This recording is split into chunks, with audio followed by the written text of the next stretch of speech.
The American Wright brothers Orville and Wilbur are the inventors and aviation pioneers who built the world's first successful airplane.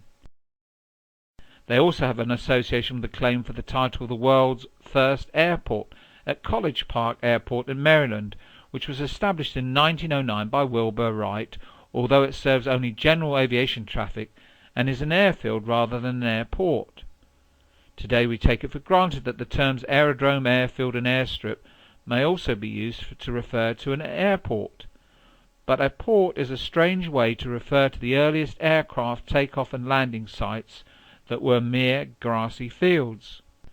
Today it is hard to believe that the route of the Red Funnel Ferry between Southampton and Cowes was once the most famous flying boat runway in the world. On the 18th of August 1919, the boards on Southampton's Royal Pier, traditional home of the Red Funnel Ferry, creaked under the throng of people who had come to witness what was billed as the first flying boat service in the world to destinations as far-flung as Bournemouth and Cowes. The Solent has a number of natural advantages for seaplanes and flying boats. It is not necessary to level it, or buy it, or cut grass. It would always be possible to alight and take off into wind. The distances available for underpowered aircraft were virtually limitless.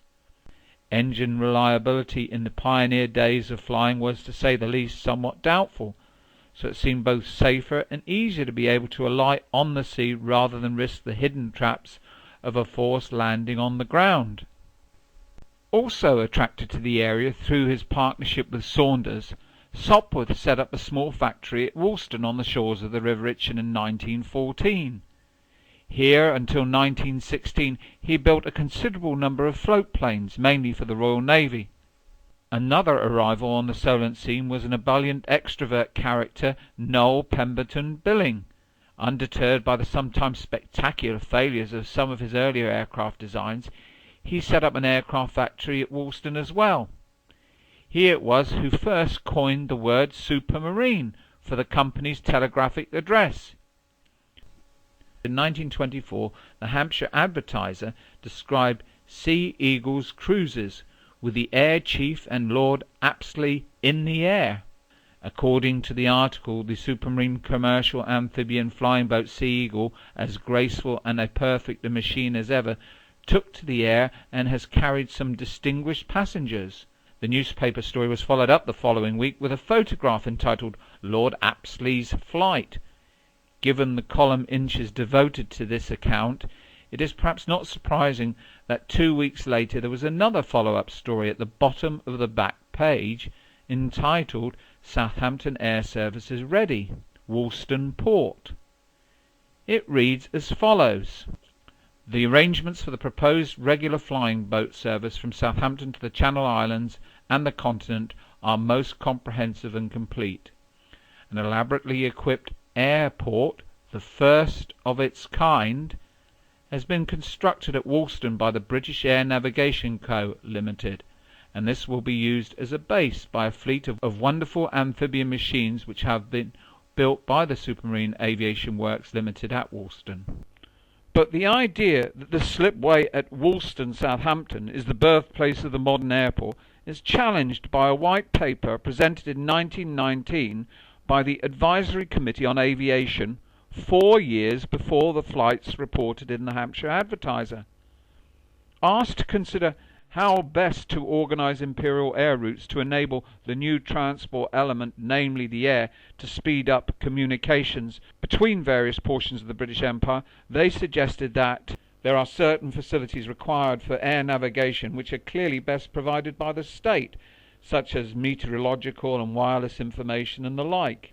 These the state should in any case provide, but the committee think that it must go further and undertake the provision of what may be called airports, i.e. the terminal and intermediate aerodromes and emergency landing grounds. The committee also summed up point 2 that the development should be by private enterprise backed by state assistance, and that the state assistance should take the form of providing meteorological and wireless services and of airports, including the provision of the sheds required for running purposes. And point 3, that the service proposals for these airports should be carried through as soon as possible. It is clear from the recommendations of the advisory committee that the idea of the modern airport was already established by 1919. In the same year, in Atlantic City, New Jersey, the Aero Club of America, the Aerial League of America, and the Atlantic City Aero Club joined together to establish the nation's first municipal airport. As envisaged by its founders, the Atlantic City Airport would fulfill more than a dozen purposes, including serving as a municipal aviation field, an aerial mail station, and aerial police station for Atlantic City, and provide an example of a model airport for other cities to follow. In 1910, the Aero Club of Atlantic City had sponsored an air carnival. This was one of the first of its kind, and was held on the beach for 10 days. Flying boats performed stunts in the inlet, and several air records were achieved. Walter Brookins set an altitude record of 6,175 feet, and Glenn H. Curtis flew over 50 miles and returned within 1 hour and 14 minutes. As a result of this experience, Augustus Post, a raconteur and aviation enthusiast, was the first to appreciate that the term port could be equally applied to both air and sea transport, and dubbed Atlantic City the new airport, which he used as the title of his article.